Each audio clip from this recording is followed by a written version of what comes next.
Tuko tayari kabisa kwa ajili ya tarehe 22 ya mwezi huu wa tatu. Nikisema tarehe 22 inaonekana kama mbali vile. Yes, tuko tayari kwa ajili ya Jumapili ya kesho kutwa saa 2 kamili usiku. Watu waje tuimalizie sikukuu yetu vizuri ya Eid al-Fitr tukishuhudia vipaji ambavyo tumevikusanya huko katika mikoa na pande mbalimbali za nchi ya Tanzania, lakini na nje ya mipaka ya Tanzania. Na tuwataarifu tu kwamba show ya Jumapili au kipindi cha Jumapili tumekwenda kuangazia au tumekwenda kuvumbua vipaji vya kanda ya Ziwa. Ni show kutoka Mwanza.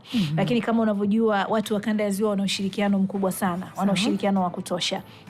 Kule kuna watu walisafiri kutoka Kagera, kuna watu walisafiri kutoka mkoa wa Geita, kuna watu walisafiri kutoka mkoa wa Tabora na wengine kutoka Kigoma, wakatengeneza timu ya watu wa Mwanza. Sasa bwana, kule kuna vipaji ni balaa. Kwa watu wanatoka maeneo tofauti tofauti. Yes, wanasogea Mwanza. Ni kwa sababu unajua kwa nini tulichagua ile senta ya Mwanza haswa wakati tukichagua hii mikoa? Ni kwa sababu ni mkoa ambao unafikika kirahisi. Na ni mkoa ambao mtu yoyote kutoka maeneo ya jirani anafika pale. Na nataka kukwambia pia kuna wachekeshaji pia walitokea mkoa wa Kagera. Unajua kuna watu wanaamini kwamba Kagera kule hakuna wachekeshaji. Kwamba Kagera vitu vya nguvu tu na nini. Lakini bwana kuna kina Mura kule, kina nani wanaita kina Mwita. Mara wanachekesha balaa. Unajua show, kwa sababu show tumekushaifanya tayari. Sasa sisi kama wapishi tunaitazama awali au tunatazama mapema kabla yao.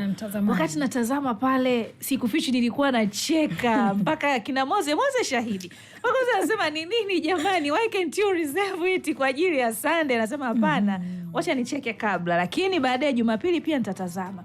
Na uzuri ni show ambayo hata ukiitazama kila siku uchoki.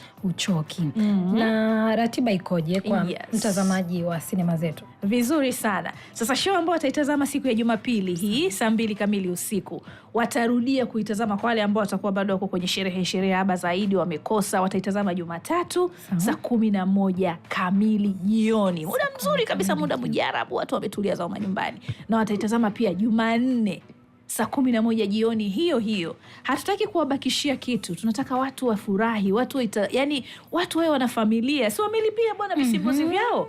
Na walitutuma tu tukasake vipaji. Na vipaji vimepatikana. Kwa hiyo vipaji watavishuhudia kwa ratiba hiyo.